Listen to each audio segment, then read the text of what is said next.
Amen. Amen. Amen. Le sang de Jésus. Le sang de Jésus. Le sang de Jésus. Le sang de Jésus. Le sang de Jésus. Le sang de Jésus. Le sang de Jésus. Dans le puissant nom de Jésus, nous avons prié. Amen. Amen. Amen. Bien-aimés dans le Seigneur Jésus-Christ, bonjour ou bonsoir, suivant le temps qui se passe là où vous êtes maintenant. Je suis apôtre Focam chrétien du ministère de John et Directeur Ministry, c'est-à-dire du ministère de Jean, chapitre 8, verset 32. Je suis votre partenaire de prière de tout le temps. Je suis votre partenaire de prière de tous les jours. Encore que la grâce et la paix de notre Seigneur Jésus-Christ soient avec vous et toute votre famille. Amen. Papa, maman, avant de commencer notre thème de prière aujourd'hui, je vais vraiment vous exhorter de mettre une cuillère à café d'huile d'onction dans votre bouche. Rincez votre bouche avec cela. Laissez-la durer dans votre bouche avec au moins 2 minutes avant de l'avaler après. De la même manière, mettez un peu d'huile d'onction dans la paume de 2 mains. Frottez votre main, frottez-la suffisamment. Frottez votre front, mettez un peu d'huile d'onction sur vos cheveux, votre tête. Mettez un peu d'huile d'onction sur votre nombril. Ce que vous avez fait pour vous, faites la même chose aussi pour vos enfants. Vos bien-aimés. Alléluia. Amen. La Bible nous dit très bien dans 1 Thessaloniciens chapitre 5, verset 17, il est écrit, priez sans cesse. Priez sans cesse. Parce qu'il faut prier sans cesse. Notre thème de prière aujourd'hui, bien-aimés, c'est vautours du destin. Les vautours qui luttent contre le destin. Vautours. Vautours du destin. Vautours du destin. Frères et sœurs, papa, maman, votre vie est comme un livre et vous écrivez un chapitre de ce livre chaque jour de votre vie. Ce que vous écrivez sera finalement lu le jour du jugement. C'est-à-dire que chacun a un livre qu'il écrit chaque chapitre, chaque jour de sa vie. Et le livre de vie de n'importe qui sera ouvert. Et chaque livre de la vie de chacun sera ouvert. Et ce que vous écrivez sera finalement lu le jour du jugement. La question est celle-ci. Qu'est-ce que vous écrivez? Qu'écrivez-vous sur votre vie? Qu'est-ce que vous écrivez sur les pages de votre vie? La Bible nous dit très bien. Dans 1 Corinthiens, chapitre 14, verset 8, il est écrit, « Et si la trompette rend un son confus, qui se préparera au combat ?» La question, elle est suivante, papa, maman. Suivant ce verset, quel genre de son la trompette de votre vie donnera-t-elle? Quel genre de son la trompette de votre vie donnera-t-elle? Frères et sœurs, il y a beaucoup de gens ici sur la terre. Certains gens flottent encore. C'est ce qu'on appelle, il y a certains gens qui sont toujours des flottambos. Certains gens flottent encore. Certains gens ne savent pas ce qu'ils font. Et beaucoup de gens sont encore des élèves à l'école de la manipulation de la sorcellerie. Beaucoup de gens ont été détournés par des puissances des ténèbres, par la sorcellerie. Certains gens se sont détournés eux-mêmes sans le savoir. Certains gens sont consciemment détournés. Et certains gens se sont détournés consciemment. Certains gens sont inconsciemment détournés. Et certains gens sont détournés consciemment. Le fait est que la majorité des gens vivent à la surface de la terre. La majorité des gens qui vivent sur la terre ne savent pas vraiment qui ils sont et où ils vont. Pourquoi ils sont sur la terre, vers où ils s'en vont. C'est-à-dire que plusieurs n'ont pas d'objectif, de ligne de la vie. C'est une chose très tragique. C'est de ça que nous parlons dans ce thème aujourd'hui, les vautours du destin. C'est pourquoi je prie pour vous que tous ceux qui lancent la flèche de confusion contre votre esprit meurent maintenant au nom de Jésus.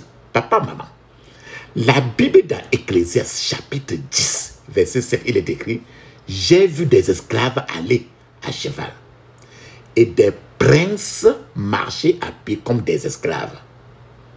Voilà, ce verset nous dit très bien que j'ai vu des esclaves aller à cheval. C'est-à-dire que les gens qui devaient être en bas sont en train, se retrouvent en haut.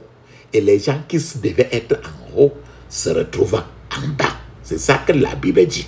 Malheureusement, c'est le sort de beaucoup de gens qui vivent sur la terre autour de toi et moi.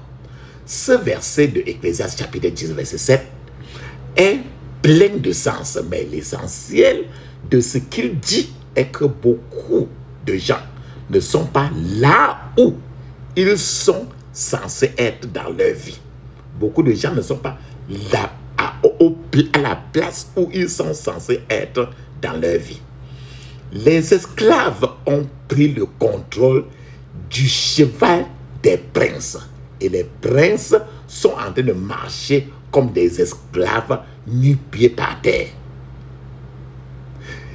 C'est de ça que nous parlons, des vautours du destin. C'est-à-dire que le destin qui a été détourné, le destin qui a été changé, le destin qui a été avalé et mangé. Quand on appelle destin, destiner quelque chose, c'est déterminer quelque chose à l'avance. Donc ainsi, votre destin, c'est quoi? Votre destin est ce que Dieu a préordonné pour votre avenir. Votre destin est le but intérieur de votre vie. Pourquoi vous vivez? Vous pouvez avoir un but extérieur pour la vie.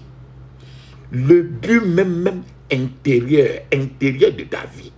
La vraie raison pour laquelle vous respirez et montez et descendez sur cette terre est ce que nous appelons votre destin.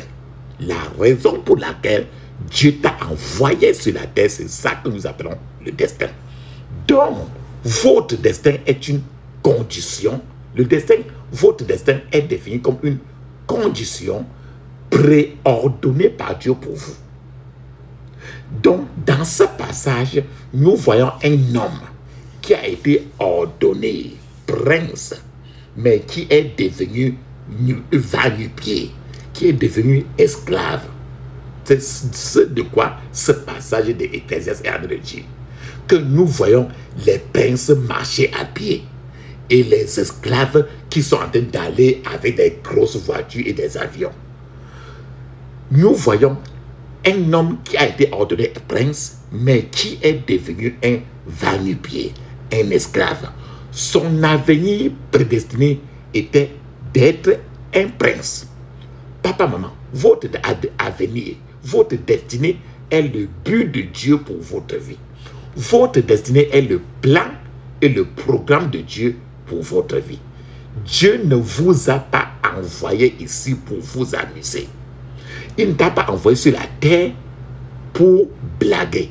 Dieu ne vous a pas envoyé ici pour rien, pour ne pas savoir ce que vous faites ou pour flotter partout, pour monter et descendre. Frères et sœurs, votre destinée est ce à quoi vous êtes vraiment destiné.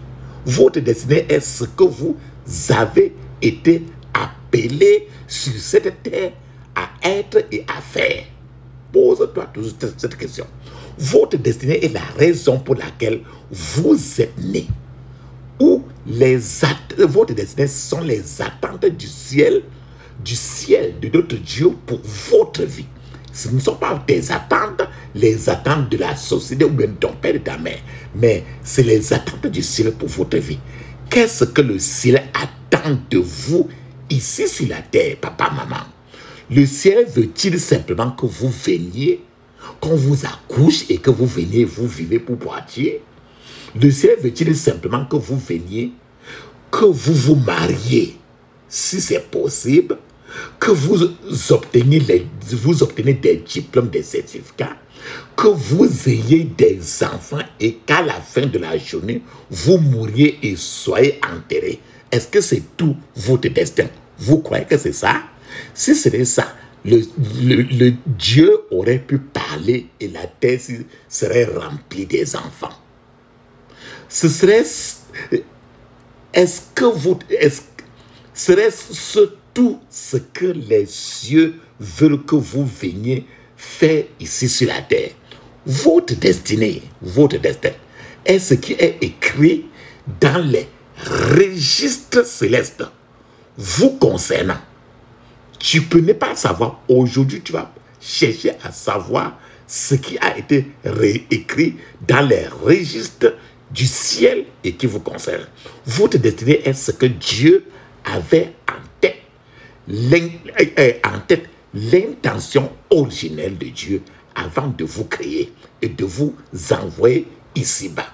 Papa, maman, quand vous ne connaissez pas votre destin, vous vivez une vie gâchée. La plus grande tragédie de l'humanité se passe lorsque les gens n'avancent pas selon leur destinée divine.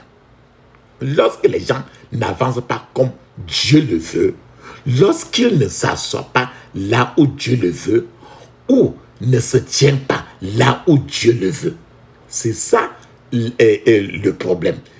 Les gens veulent être des imitateurs et cela les conduit à la limitation. C'est-à-dire que tu apprends que les gens font telle chose et tu t'en vas aussi imiter et faire cela. Or, ça te limite. C'est en effet une tragédie. Beaucoup de gens ont épousé leur ennemi comme mari. Beaucoup de gens ont épousé leur ennemi comme femme. Certains gens ont même épousé des serpents comme épouses. Certains gens ont épousé des cafards. D'autres gens ont épousé des lions, des léopards, etc. Comme chaque homme s'égare et fait la mauvaise chose, il se passe un accident spirituel régulier dans le monde spirituel. Ce qui déroute les gens au plus haut point. De plus, il y a une puissance derrière toutes ces choses qui fait rire les hommes de Dieu jusqu'à les mépriser. Il y a toujours certains démons, certains pouvoirs qui sont là pour manipuler le destin des gens. La question, nous avons dit ici aujourd'hui que nous sommes en train de travailler sur les vautours du destin. Qu'est-ce qu'un vautour? Qu'est-ce qu'un vautour? Tu as déjà entendu parler de vautour. Le vautour, c'est quoi? Un vautour est un grand oiseau de proie qui se nourrit de la viande. Un vautour est un grand oiseau de proie. Le vautour ne tue même pas d'autres animaux. Le vautour se nourrit des animaux qui sont déjà morts. Le vautour se nourrit de la chair des animaux morts. Le vautour est un oiseau que la plupart des gens n'aiment pas et ne veulent pas voir. Le vautour n'est pas beau du tout à voir. Le vautour est très laid. En fait, la majeure partie du cou et de la tête d'un vautour n'a pas de plumes. C'est une chose horrible de voir un vautour dans votre rêve. Si vous voyez un vautour, si vous dormez, vous rêvez et vous voyez un vautour dans vos rêves, la chose technique qui vous est révélée à cause de ce rêve est que vous n'êtes qu'un cadavre ambulant. Un cadavre qui se promène. Les vautours peuvent sentir la mort et se mettre prêts. Donc, si vous voyez déjà un vautour dans votre rêve, ça veut dire que vous êtes déjà un mort et un vautour est en train d'attendre pour vous manger. Les vautours sont naturellement dotés de la capacité de savoir quand quelqu'un est sur le point de mourir.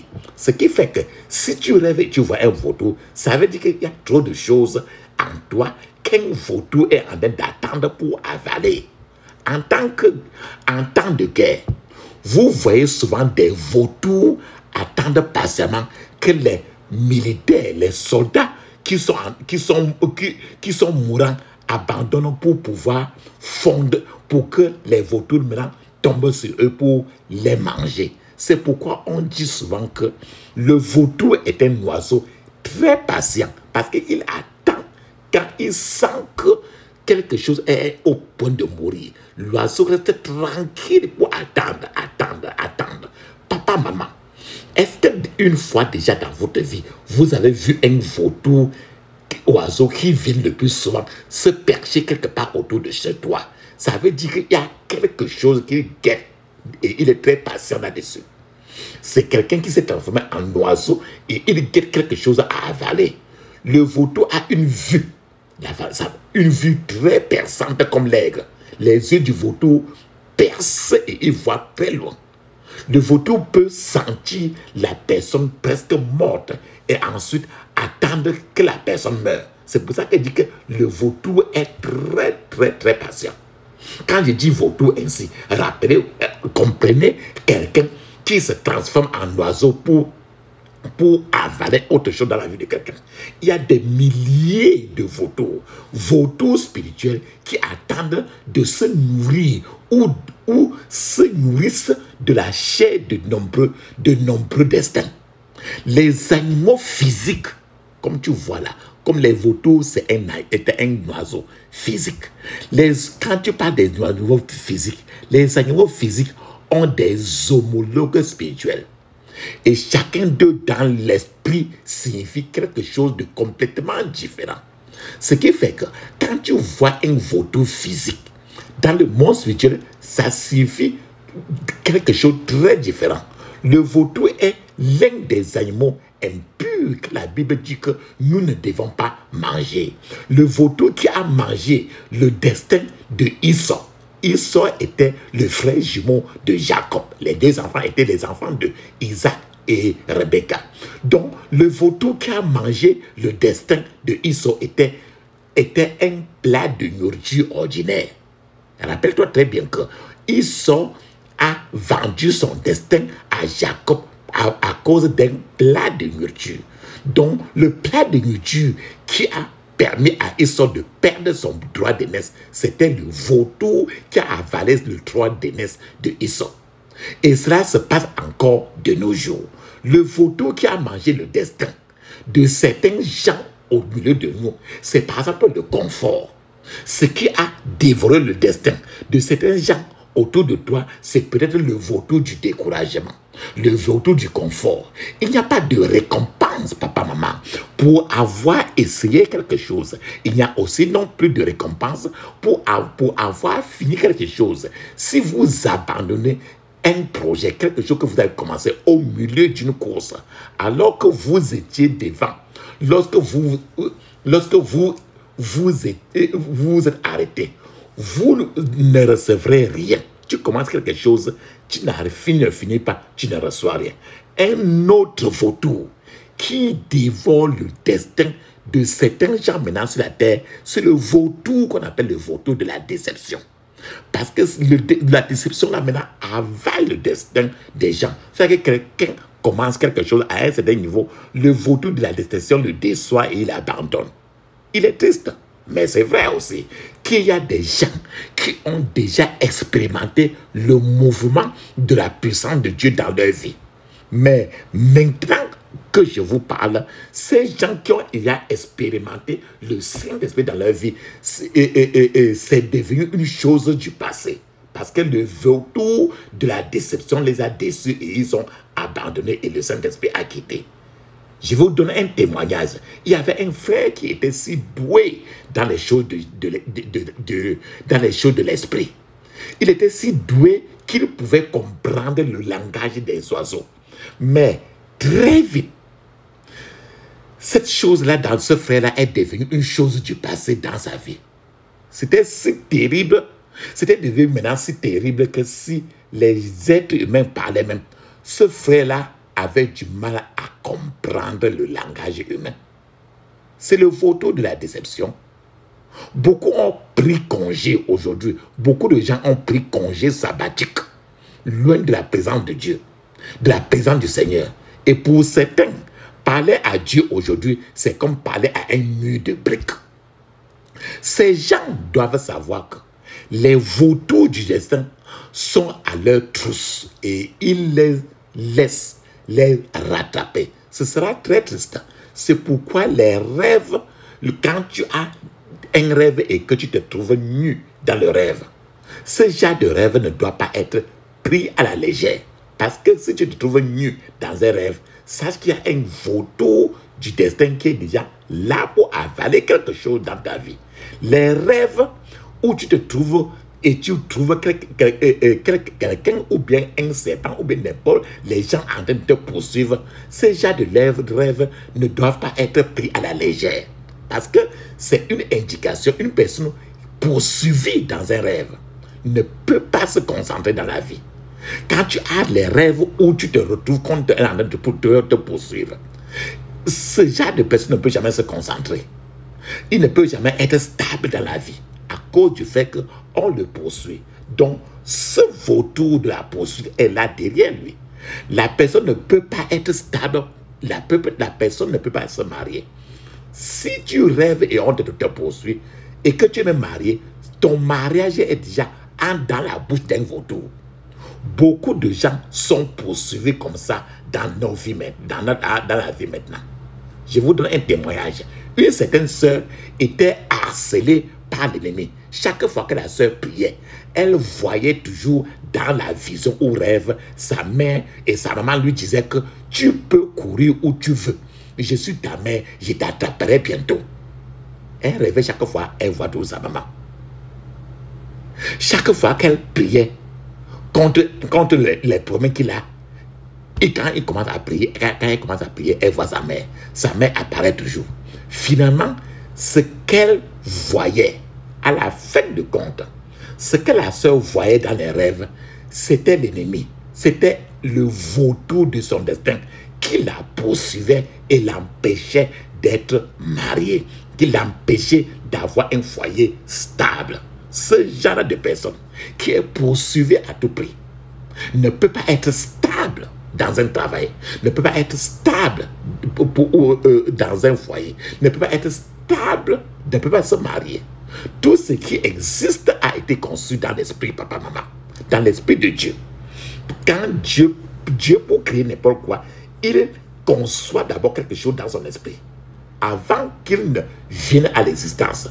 Donc, Dieu est un Dieu de destin. Tout ce qu'il a créé avait un destin et un but. Tout le monde a un destin en Dieu lui-même. Je vous donne un témoignage. Un homme a eu la vision de Dieu. Selon lui, dans sa vision, il a vu des anges le visiter.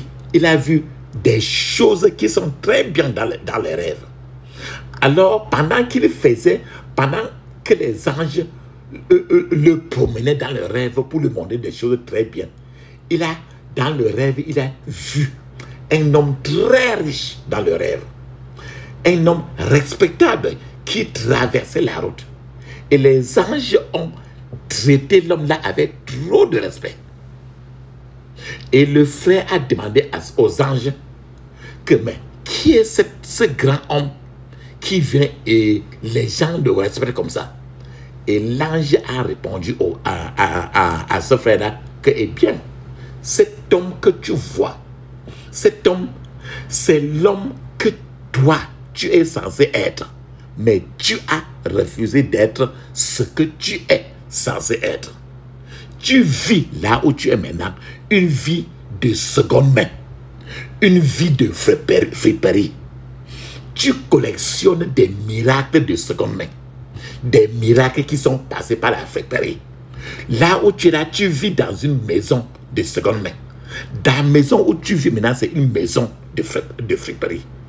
Et la vision est finie. Il s'est réveillé. Papa, maman, malheureusement, quand le gypsy a vu cette vision, 3 jours après, le gypsy est mort, sans jamais atteindre ce qui lui était attribué. C'est pourquoi nous devons prier. Ce genre de prière de Joseph. Joseph a prié en disant, Seigneur, montre-moi une vision de ma destinée. Toi et moi, papa, maman, tu dois prier la même prière de Joseph pour que Dieu te montre ce pourquoi il t'a envoyé sur la terre, ce que tu dois faire sur la terre et non ce que tu es en train de faire. Et c'était l'origine des problèmes de Joseph. Quand Joseph a prié ce genre de prière, ses problèmes ont commencé à partir de cette prière. Si Joseph était resté calme, silencieux, après le rêve, Joseph n'aurait pas eu de problème qu'il a vu comme ça. Joseph a eu une vision dans laquelle il a vu sa destinée, la raison pour laquelle il a été créé. Et Joseph, après, quand il a vu le rêve, il a convoqué une réunion de la famille. Et il a bavardé pour dire tout à la famille. Et il leur a dit qu'il avait eu un rêve où il les avait tous vus se prosterner devant lui. Joseph a eu cette vision. Les chrétiens ne sont pas censés être des mendiants ou des personnes à bousculer parce que le Père des chrétiens est le propriétaire de tout ce qui est sur la terre et dans les cieux. Mais que peut faire un père quand il vous veut à un endroit et que vous êtes ailleurs? Je prie pour vous, papa, maman. Que Dieu vous montre une vision de votre destinée aujourd'hui au nom de Jésus. Il n'y a rien de plus tragique pour une personne que de perdre sa destinée divine. Un oiseau qui a les ailes cassées ne peut pas voler. C'est un désastre de perdre le but pour lequel vous êtes né dans ce monde. Personne d'autre dans ce monde n'est exactement comme vous, papa, maman. Votre contribution génétique n'appartient qu'à vous seul. Vos empreintes digitales vous sont personnelles et elles sont différentes des autres empreintes digitales du monde entier. De même, votre destinée est unique. Dieu a joué un rôle dans votre vie avant la fondation de ce monde. Mais dès que l'ennemi éloigne quelqu'un de son lieu de destinée, la personne maintenant tombe entre les mains des sorciers et des sorcières et des pouvoirs de ténèbres.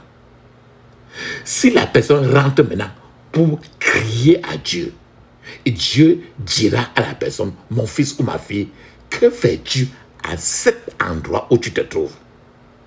Je vous donne un exemple. Quand le prophète Élie n'était pas à l'endroit où il était destiné être, où il était censé être, ce prophète Élie a crié au Seigneur Dieu d'Abraham, d'Isaac et Jacob. Ils ont tué tous les prophètes. Je suis le seul resté de tes prophètes. Et ils cherchent à m'ôter la vie. Tue-moi, ô Dieu, car je ne suis pas meilleur que mes pères. Le Seigneur a répondu au prophète Élie. Il a dit seulement, que fais-tu ici, Élie? Élie était au mauvais endroit. Le prophète Élie avait été au mauvais endroit. Peut-être toi-même aujourd'hui, tu es à un mauvais endroit où tu dois changer. Lorsque tu ne connais pas ton chemin, ou bien que tu as raté ton chemin, tu vis une vie gâchée. À moins qu'il n'y ait une compétition, il ne peut y avoir de conquête. Si tu n'as pas de destin à poursuivre, il n'y aura rien pourquoi vous êtes en train de combattre. C'est quand tu as un destin et que tu poursuis. Alors tu es en train de courir à ce niveau-là. Mais s'il n'y a rien, il n'y a rien à combattre. Si l'ennemi réussit à t'éloigner de ton destin, tu seras perdu. Je vous donne un témoignage. Une dame qui avait 5 enfants. Tous les 5 enfants étaient tous sourds et muets. Et ces enfants-là souriaient quand même, mais ne parlaient pas. Les vautours du destin avaient déjà fini leur travail sur ces 5 enfants. Le vautour du destin avait déjà détaché ces enfants de leur route de destin. Papa, maman, votre destin ne peut s'accomplir que s'il est intact. Ça ne peut s'accomplir que s'il est intact.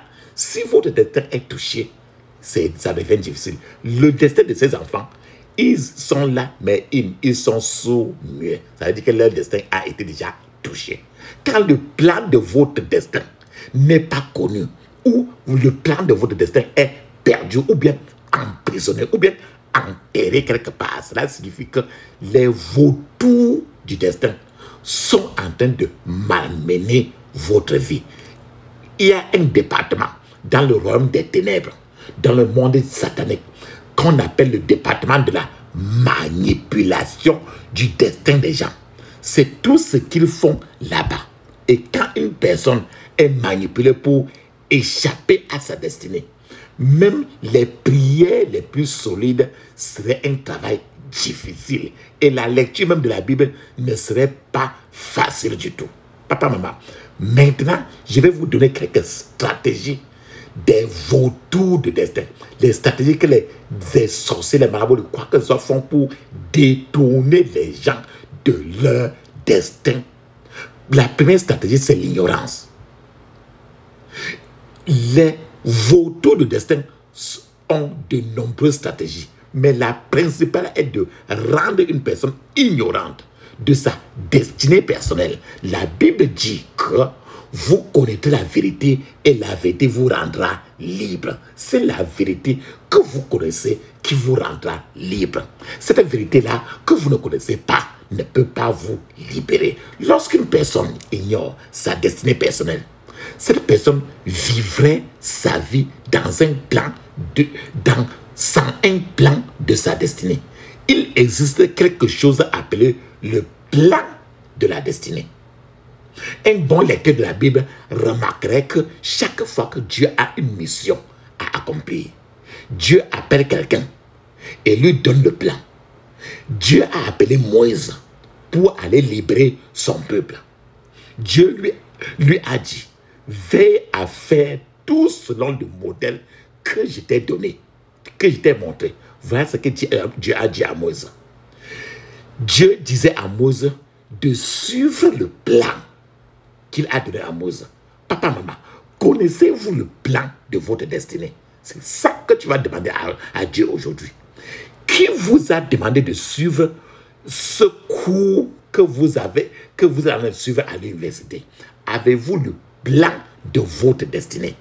Jésus lui-même a dit dans Matthieu 26, verset 24, il a dit, je cite, le Fils de l'homme s'en va selon ce qui est écrit de lui. Le Fils de l'homme s'en va selon ce qui est écrit de lui. Il ne s'en va pas selon ce que lui, il a écrit lui-même, selon ce que les gens sur la terre ont écrit. Mais le Fils de l'homme s'en va selon ce qui est écrit de lui. Votre plan est ce qui a été écrit à votre sujet. C'est la carte de votre vie sur la terre. La carte de votre projet. La carte de votre travail sur la terre. La carte de votre habitation. La carte de votre mariage, etc. Tout cela fait partie du plan de votre destin.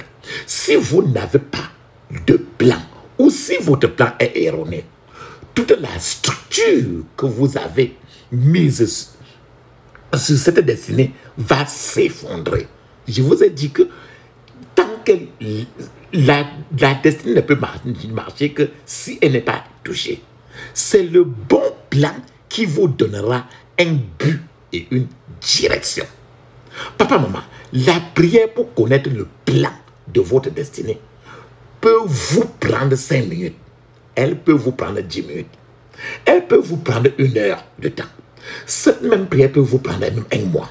Mais c'est une prière qui vaut la peine d'être priée. Lorsque vous connaissez le plan de votre destinée, vous ne pouvez pas vous décourager ou vous inquiéter ou vous soucier. Lorsque des attaques surviennent, vous restez impassible. Vous restez sans inquiétude parce que vous savez que vous allez vers un terrain plus élevé. Lorsque vous avez le plan de votre destin, il vous inspirera une ligne de conduite positive. Cette carte de votre destin vous indiquera le chemin que vous suivrez dans le voyage de votre vie. Papa, maman, avant de construire par exemple une maison, il doit y avoir un plan de construction de cette maison ou un plan pour montrer où tout serait construit. Sans un plan de cette nature, vous ne pouvez pas construire une bonne maison. Lorsque le plan de votre destinée n'est pas connu, ou est perdu, ou est emprisonné, ou est enterré quelque part, cela signifie que les vautours spirituels sont à l'œuvre dans votre vie. C'est pour ça que ces prières-ci sont là aujourd'hui. Ainsi, la première stratégie des vautours du destin est de rendre une personne d'abord ignorante de sa destinée personnelle. La deuxième stratégie des vautours du destin, c'est ce que nous appelons manipulation par la sorcellerie. Les sorciers manipulent les gens hors de leur lieu de bénédiction, hors de leur lieu de percée. Les sorciers manipulent les gens hors de la ville ou de la cité de gloire pour qu'ils deviennent des bûcherons et des porteurs d'eau, pour qu'ils deviennent des vauriens dans la société. Cela se passe quotidiennement, tous les jours. La troisième stratégie des vautours, des détourneurs de destin, c'est ce que nous appelons l'illusion. Les détourneurs de destin, c'est-à-dire les vautours spirituels, envoient ce que la Bible appelle l'illusion sur les gens. C'est l'esprit qui provoque de fausses croyances et de fausses opinions. C'est un esprit qui induit les gens en erreur. L'esprit d'illusion.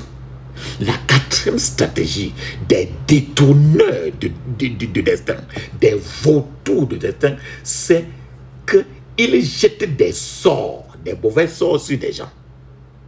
De telles personnes feront de mauvaises choses et iront vers des mauvais endroits.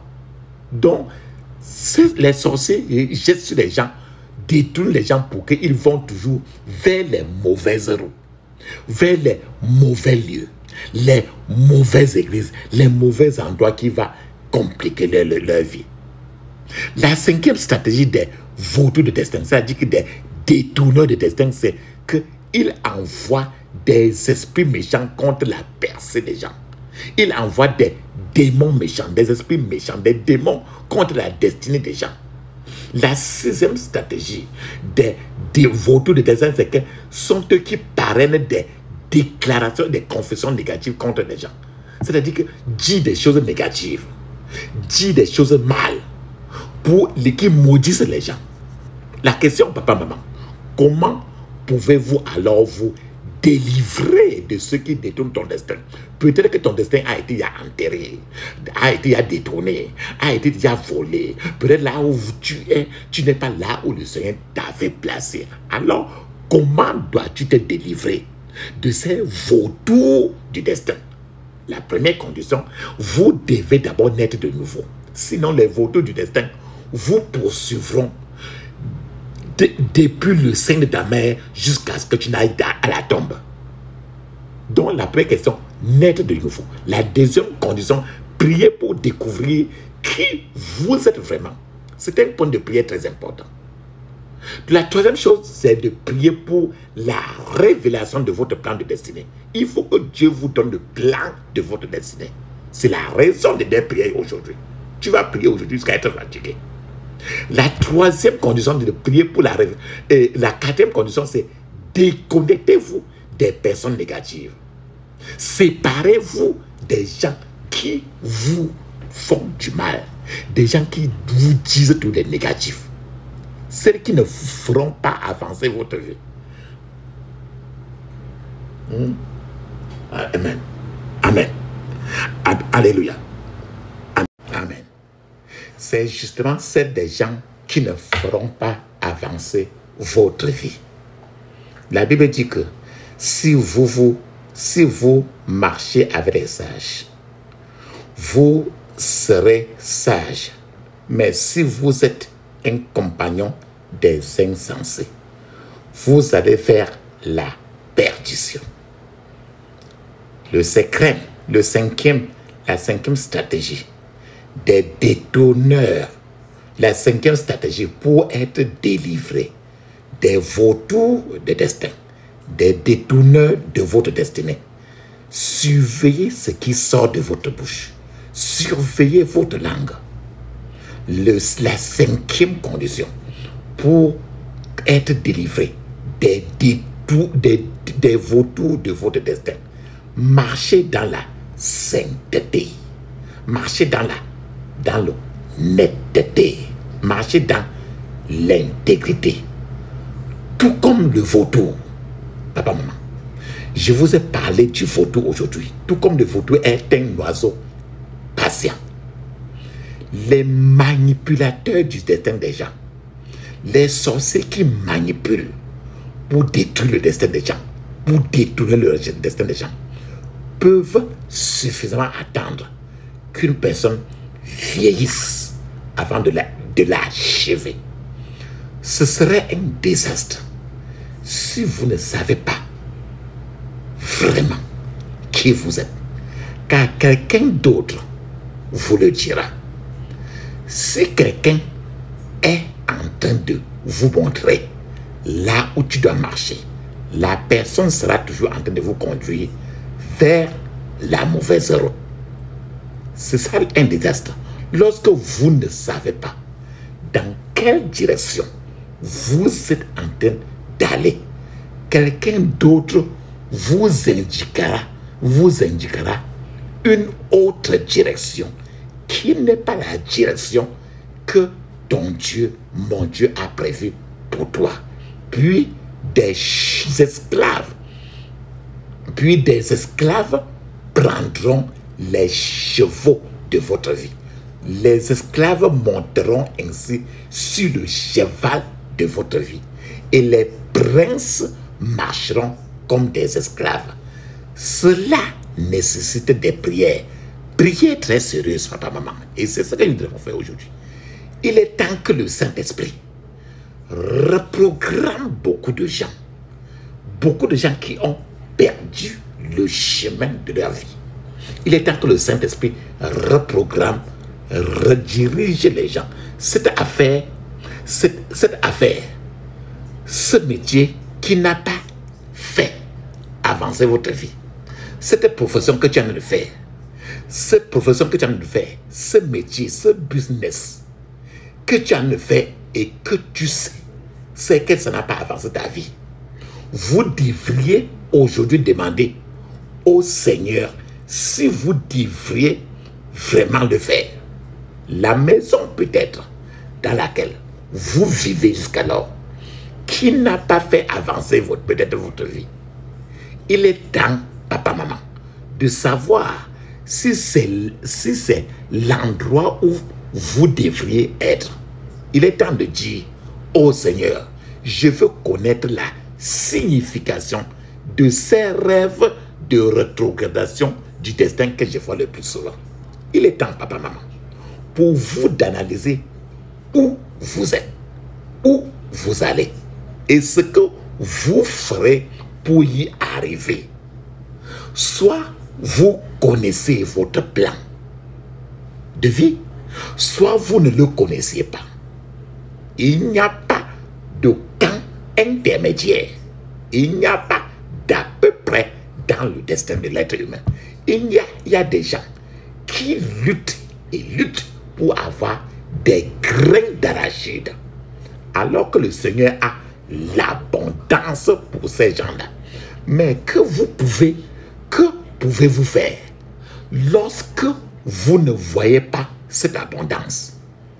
Il y en a beaucoup de gens qui sont aveuglés, attachés à ce qui ne les fera pas prospérer. Vous devez vous détacher et vous relocaliser dans votre arène de prospérité.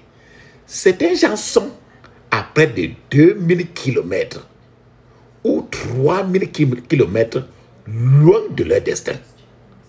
Il est temps que cette distance entre là où vous êtes et votre destin, que cette distance-là soit annulée par le Saint-Esprit, par le sang de Jésus. Beaucoup ont déjà fait de terribles erreurs dans leur vie. Certains gens commettent des erreurs et commettent des erreurs depuis près de 25 ans. Et à cause de cela, elles sont en dehors de leur modèle de destin.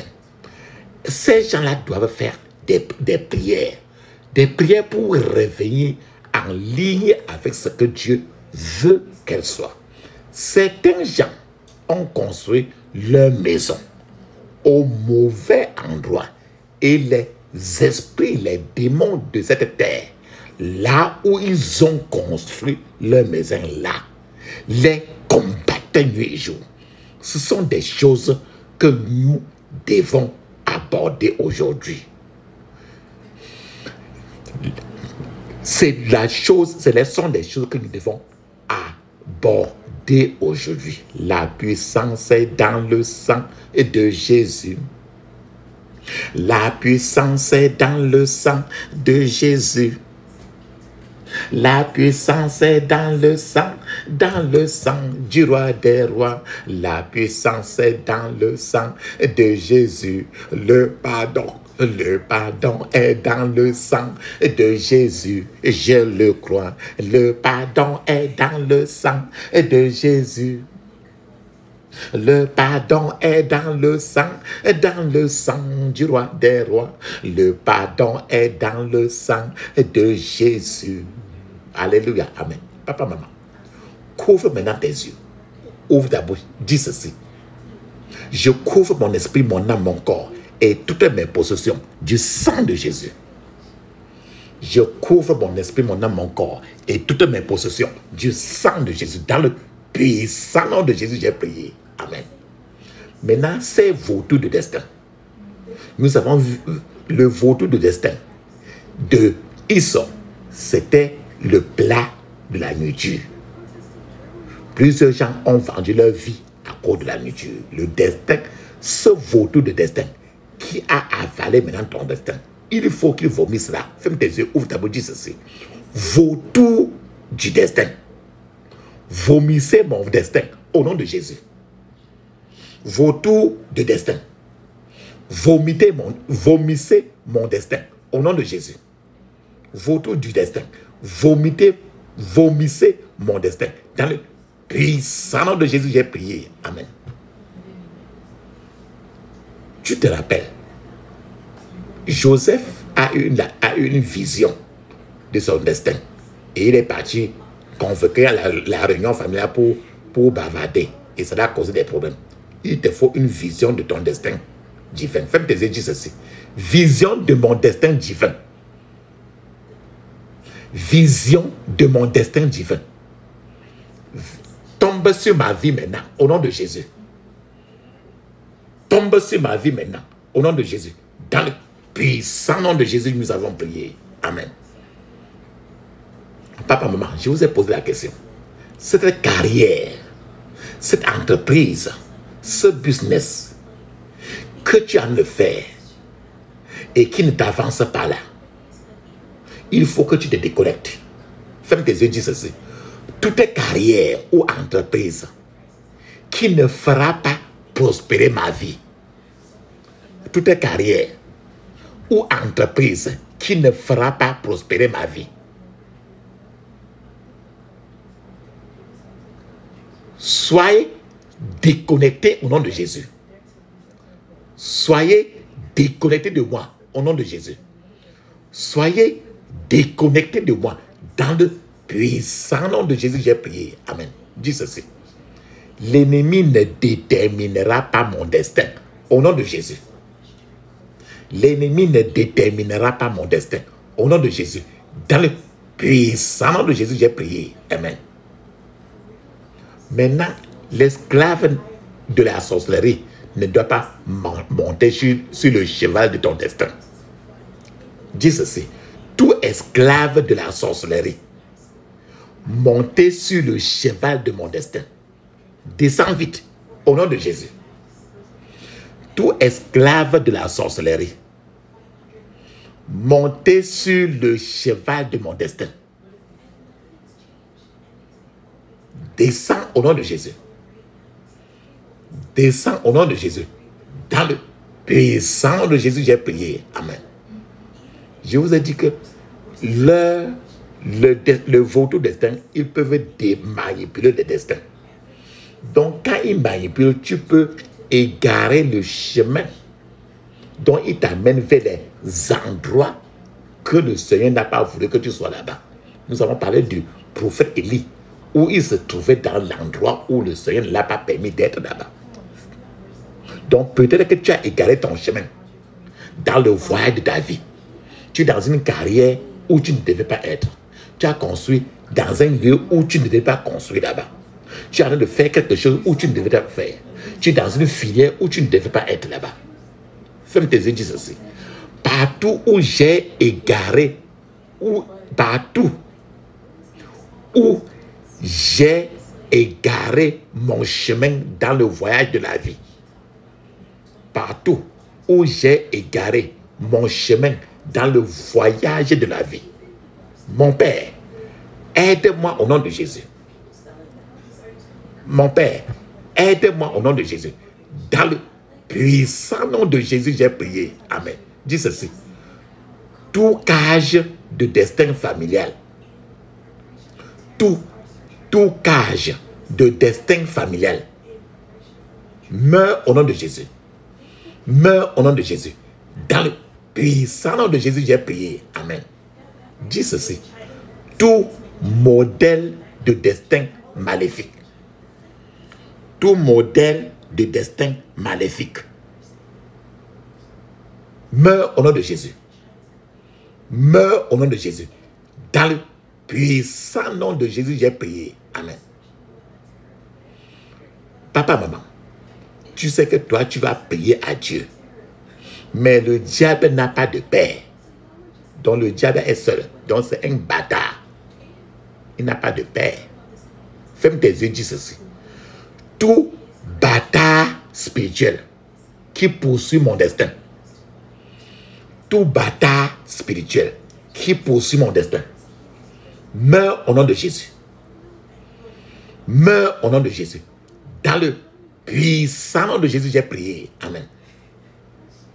Maintenant, n'importe quel travail que tu es en train de faire et qui ne peut pas te faire avancer, il faut que ça change. Ferme tes yeux, dis ceci.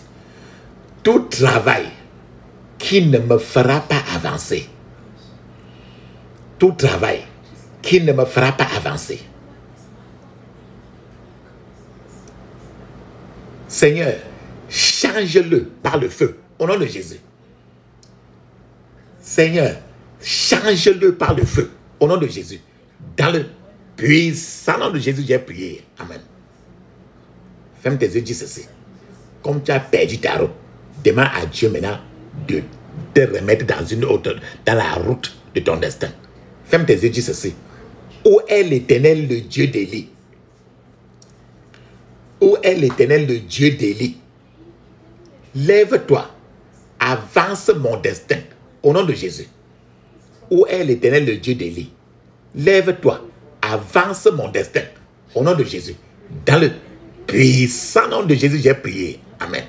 Ferme tes yeux, dis ceci, à haute voix. Tout parent spirituel qui me vole, tout parent spirituel qui me vole, soit dispersé au nom de Jésus. Soit dispersé au nom de Jésus. Dans le puissant nom de Jésus, j'ai prié. Amen. Ferme tes yeux, dis ceci. Toute malédiction lancée contre ma destinée, toute malédiction lancée contre ma destinée, retourne contre ton envoyeur au nom de Jésus. Retourne contre ton envoyeur au nom de Jésus. Dans le puissant nom de Jésus, j'ai prié. Amen. Ferme tes yeux, dis ceci. Le pouvoir d'atteindre mon objectif sur la terre, le pouvoir d'atteindre mon objectif sur la terre, Tombe sur ma vie, au nom de Jésus. Tombe sur ma vie, au nom de Jésus. Dans le puissant nom de Jésus, j'ai prié. Amen. Maintenant, quand tu es détonné, quand tu n'es plus sur la route que Dieu te dit, je vous ai dit que les gens cherchent à gagner les arachides alors que Dieu leur promet l'abondance. Ferme tes yeux et dis ceci. Toute limite imposée par la sorcellerie sur mes finances, toute limite imposée par la sorcellerie sur mes finances, meurs au nom de Jésus. Meurs au nom de Jésus. Dans le puissant nom de Jésus, j'ai prié. Amen. Ferme tes yeux maintenant, dis encore. Toute limite imposée par la sorcellerie sur ma carrière, mon entreprise, mon travail, meurs au nom de Jésus. Meurs au nom de Jésus. Dans le puissant nom de Jésus, j'ai prié. Amen. Ferme tes yeux. Dis ceci. Toute limite imposée par la sorcellerie sur mon mariage, toute limite imposée par la sorcellerie sur mon mariage, meurs au nom de Jésus. Meurs au nom de Jésus. Dans le puissant nom de Jésus, j'ai prié. Amen. Papa, maman, mets une pause maintenant. Tu vas parler en langue 7 minutes. Le parler en langue est écrit dans Marc chapitre 16, verset 17. C'est encore écrit dans Actes des Apôtres chapitre 2, de verset 1 à 5. Et c'est encore écrit dans plusieurs pages du Nouveau Testament. Pendant que tu parles en langue les yeux fermés, je suis en train de t'attendre. Vas-y.